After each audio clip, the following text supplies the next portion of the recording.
¿Qué tal? ¿Cómo estás, Mario? Buen día, Natalia. Buen día, Lautaro. Un gusto saludarlos. Igualmente para vos, qué dato ayer, cuando al poco después del mediodía apareció el humo blanco y toda la expectativa y prácticamente la vorágine de información en poco más de 12, 13 horas, ¿no? Así es, así es. Y una buena noticia para el francisquismo, para llamarlo de algún modo, dentro de la iglesia, y una mala noticia para Donald Trump y para todos los liderazgos que están en esa vía, ¿no? Que se identifican ideológicamente con Donald Trump y también con sus formas, porque lo que va a haber es una continuidad de el carisma de Francisco. Acá hay una cuestión muy importante de subrayar, porque la palabra carisma en el campo de la religión tiene un significado diferente al que le dio sobre todo Max Weber sobre fines del siglo XIX en el terreno de la sociología, ¿no? Acá hablamos de carisma en el sentido que tuvo el nacimiento de esta palabra en la antigua Grecia para referirse al encanto de los dioses del Olimpo, aquellos que los hacían atractivos para los griegos. Esa palabra fue tomada por el apóstol Pablo y cristianizada, dándole un sentido de el don divino que tenían ciertas personas para lograr que los sigan, para transmitir algo bueno a las comunidades en las que estaban y que los percibían a ellos como líderes, ¿no? En ese sentido, el carisma es lo que irradia una persona, y lo que irradió Francisco como Papa, y lo hemos hablado aquí, es la bondad, la humildad, la compasión, la comprensión, y estos atributos, bondad, humildad, comprensión, compasión, o sea, la cercanía con el dolor del otro, constituyen la contracara de lo que irradian esos liderazgos que están en alza en estos tiempos, ¿no? Liderazgos que tienen en Trump tal vez al más visible mundialmente de sus exponentes, ¿no? Y lo que irradia o lo que transmite Trump a la gente es arrogancia, agresividad, casi que un desprecio por lo diferente, un desprecio por la debilidad en todas sus formas. Bueno, Prevost, o Prevost como se acentuaría originalmente, porque entiendo que él desciende de franceses por parte del padre, aunque el padre fue un marín que peleó en la Segunda Guerra Mundial en el ejército norteamericano.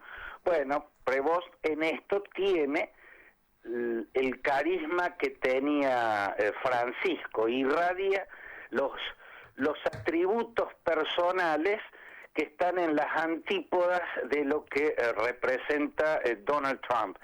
Por eso creo que esta ha sido una muy mala noticia para Donald Trump.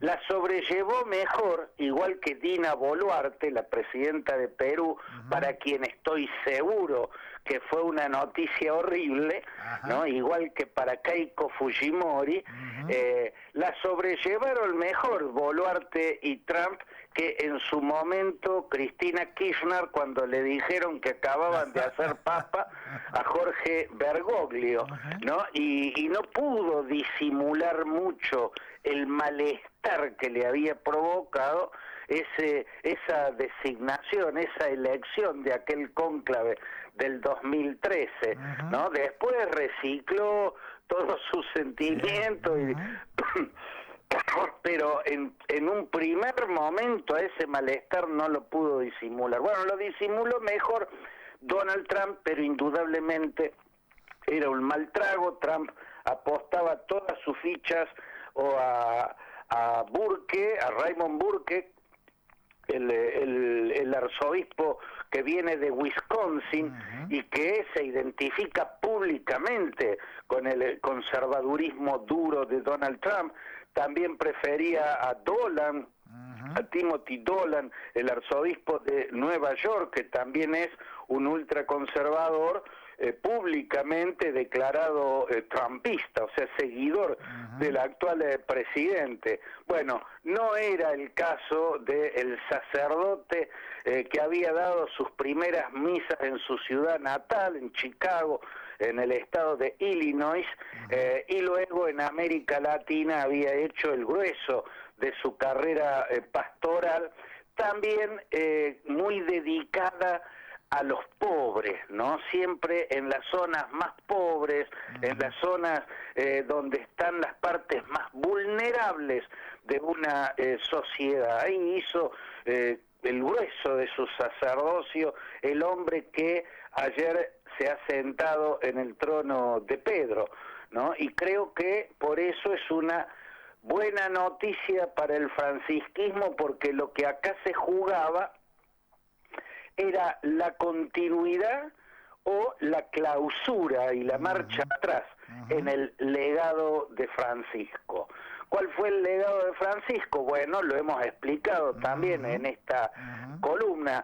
El legado de Francisco fue la continuidad de luchas que había iniciado su antecesor, el teólogo alemán Joseph Ratzinger, como Papa Benedicto XVI, que fue dejar a la vista los casos de pedofilia, una cuestión que empezó a ser pública, que debe haber recorrido toda la historia de la Iglesia, la milenaria historia de la Iglesia debe estar marcada por la pedofilia, pero recién empezó a salir a luz a fines del siglo pasado, a fines del siglo XX, en Massachusetts, el estado norteamericano donde hay más católicos, porque es donde más se radicó la comunidad irlandesa, ¿no? Los irlandeses son católicos, por eso el primer presidente católico que hubo en la historia de Estados Unidos fue Kennedy,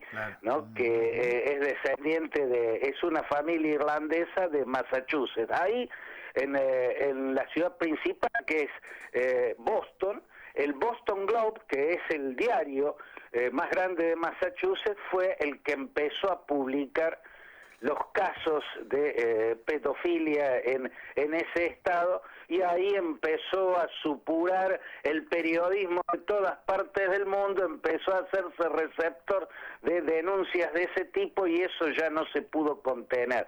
Pero dentro de la Iglesia, el primero que le abrió la puerta a esas denuncias y las manejó públicamente y enfrentó la pedofilia públicamente fue Benedicto XVI, quien también enfrentó públicamente la corrupción en las finanzas vaticanas, un mal que había quedado a la vista a mediados del siglo pasado, también en la segunda mitad del siglo XX, cuando se produjo la quiebra del Banco Ambrosiano y hubo muertes, asesinatos.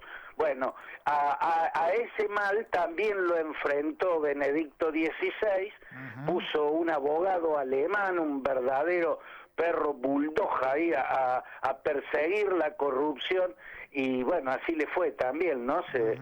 Tuvo que renunciar en su momento en el marco de esa guerra. La cuestión es que fue un continuador de eso el Papa argentino, y a eso le agregó el sello propio, que fue la apertura de la Iglesia hacia sectores de la humanidad que siempre habían sido marginados y anatemizados por la Iglesia, como los divorciados, como los homosexuales y otras partes de la humanidad que habían quedado al margen de la Iglesia y recibían solo anatemas de la Iglesia.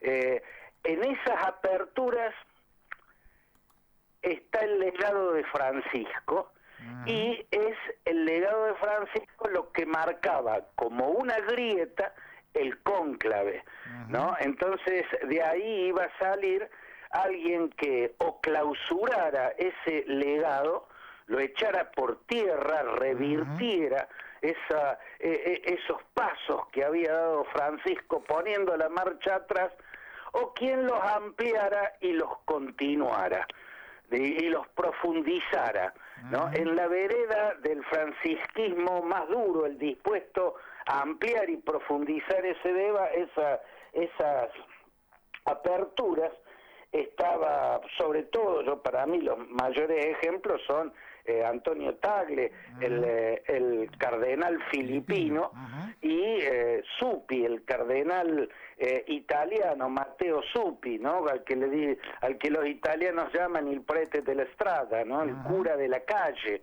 ¿no? Era muy francisquista en eso, muy cura de los pies de la iglesia con los pies en el barro, y de los pastores que vuelan a ovejas. Esa era el ala dura, la que quería ampliar y profundizar el rumbo que había iniciado el Papa argentino. En la vereda de enfrente había un núcleo duro, muy amplio, que tenía a los dos preferidos de Trump en los Estados Unidos, que eran Dolan y Burke, y donde fundamentalmente estaba el guineano Sara, ¿no? Sara es el cardenal de Guinea, que representa el ala más ultraconservadora de la Iglesia, y fue uno de los cardenales que más duramente criticó, cuestionó, atacó las políticas del Papa argentino en estos años. Bueno, se terminó imponiendo un ala media, pero del francisquismo. En el ala media, la figura más importante, yo destacaba tres. Está en mi columna de ayer en el diario El País de Montevideo, de Uruguay. Yo pongo, bueno, en la zona media, los consensuables, estaban Pietro Parolin, el secretario de Estado Vaticano, puesto por Francisco, y estaba Mario Grech, el cardenal de Malta, y Robert Prevost, ¿no? Esos para mí eran las tres caras visibles de esa zona que lo podríamos llamar el francisquismo más moderado, más dialoguista, pero francisquismo al fin, o sea, la continuidad del legado de Francisco. Yo creo que el nuevo Papa, León XIV, bueno, cuyo nombre tiene que ver, es muy anunciador de lo que viene, ¿no? Porque León XIII fue el Papa cuyo máximo aporte a la historia de la Iglesia fue la Redum Novarum, ¿no? La encíclica Redum Novarum, ¿no? Donde desde el siglo XIX le da origen, le da un cimiento teológico a la doctrina social de la Iglesia, apoya el sindicalismo, apoya todo lo que sea defensa de los trabajadores. De algún modo la Redum Novarum es una mirada cuestionadora del capitalismo, y también lo es del marxismo, y eso que cuando estaba León XIII todavía no existían los estados totalitarios que fueron comunistas, como la Unión Soviética, la China de Mao Zedong, no existían, pero existía el marxismo, porque estaba la prédica y los libros de Marx, y también eso cuestiona la Redum Novarum. Bueno, este Papa León XIV, desde mi punto de vista, o sea, teóricamente, lo que va a hacer es preservar el legado de Francisco, pero quizás no veamos ni una ampliación ni una profundización. Va a impedir lo que hubiera hecho Burke o Dolan o Sara, que es la destrucción del legado de Francisco. Él no la va a destruir, la va a proteger al legado de Francisco, pero tal vez no haya la profundización y la ampliación de esas aperturas de la Iglesia que sí hubieran implementado Matteo Zuppi, por ejemplo, o Tagle, el cardenal filipino. Bueno, acá empieza este nuevo capítulo de la Iglesia que parece ser muy interesante. Y lo iremos viendo semana tras semana. Claudio, abrazo, buen fin de semana, ¿eh? Igualmente, Mario, abrazo para todos.